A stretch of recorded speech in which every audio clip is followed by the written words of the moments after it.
And in this video, I'm going to go ahead and break through all the best settings you definitely need to enable. And to keep this video simple and easy to follow, I'll be sure to include timestamps in the description with the title of all these unique settings. So let's begin.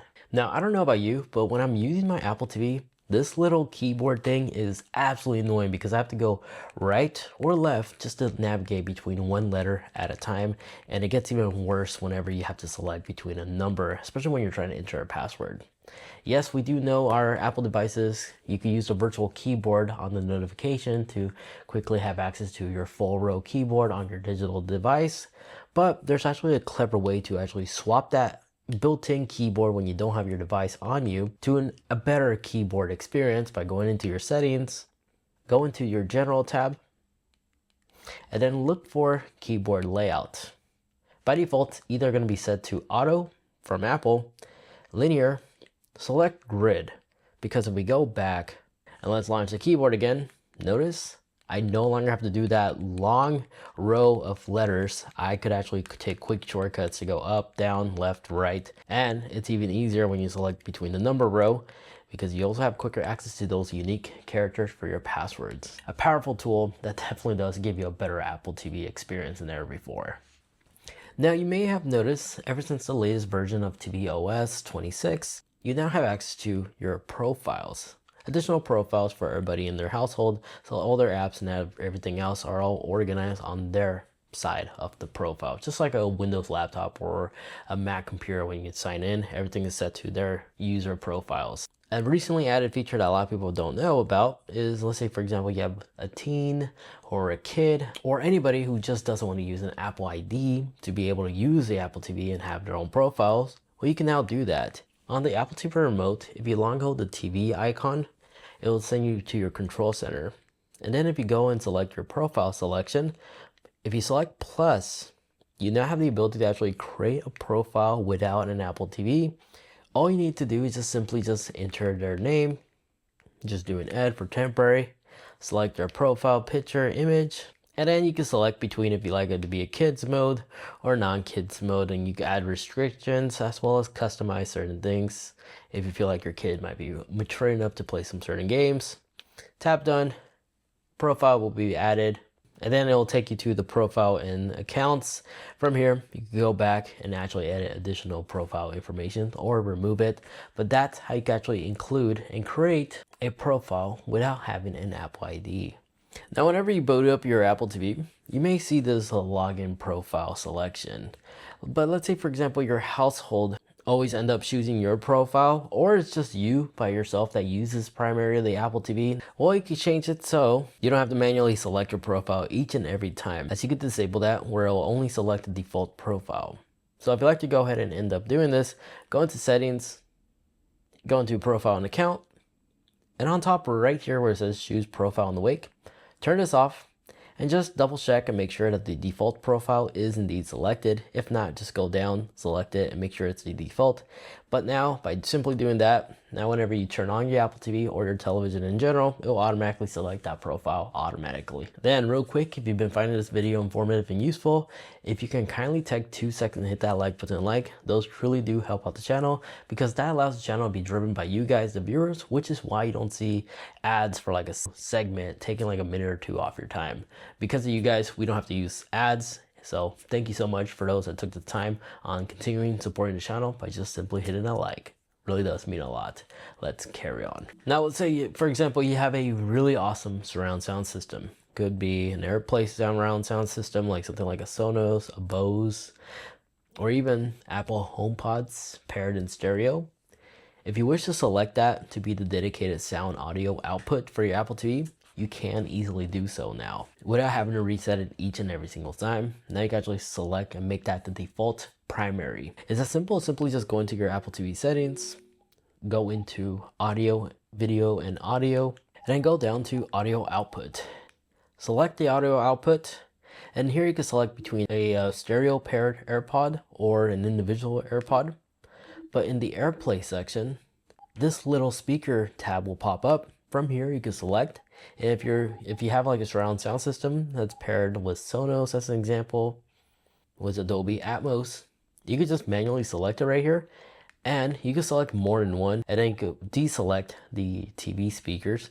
And now that will be the default audio source each and every single time you boot up the Apple TV. Now, just like a modern day computer or iPhone or iPad, you can actually create a password and you can lock certain people from apps, TV show ratings, movie rating, and so much more. And if you're the primary parent of the household, as an example, you can set it so your iPhone can easily just unlock some certain things so you don't have to manually enter a password each and every single time.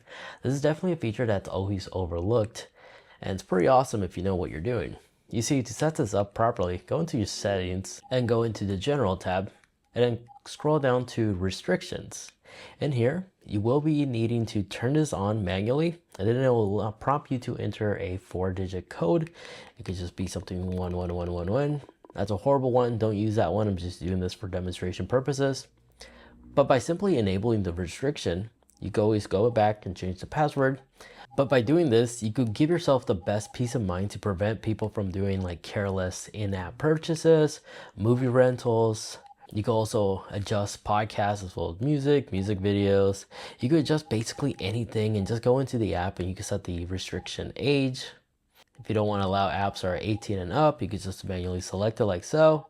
And you'll notice some of these settings I had no idea you could do, such as screen recording. You could disable that if you like to. But let's say, for example, now you're done customizing certain things, and now you want to unlock like the app or something like that. You can either enter the password on the Apple TV, but if you actually have the Apple device that's paired to your Apple ID, you'll get a notification right here. You could simply just tap, and then just like that, it will give you access to the app without having to manually enter the passcode. It's so easy to keep your Apple TV secure. Now, regardless on the subscription service you're using, Apple TV, Paramount, Disney Plus, Hulu, Netflix, pretty much works with all services. If we play like a movie as an example, and you see this little icon right here, this allows you to enter picture-in-picture mode, which allows you to continue using the Apple TV and multitask and go ahead and do something else, either play a game or play your favorite sport that's going on. And to have access to that little mini box that's playing the video, you can always tap the TV icon on the remote. It'll give you quick access to either move it to a different corner, close it, or go back to the actual app and make it full screen once more. But if you don't see that little picture-in-picture window circle thing, you can easily override it. Just watch the video on your smartphone, and then on this section, just tap on the little cast icon right here, and just make sure you select AirPlay, and then go look for the Apple TV. You might need to hit show more, and then just select the Apple TV right here. It'll automatically transmission the video onto the TV, and simply make that into the picture-in-picture, and then tap on the TV icon and just go back to the other video you were watching, and you could force those two videos to play in picture-in-picture mode.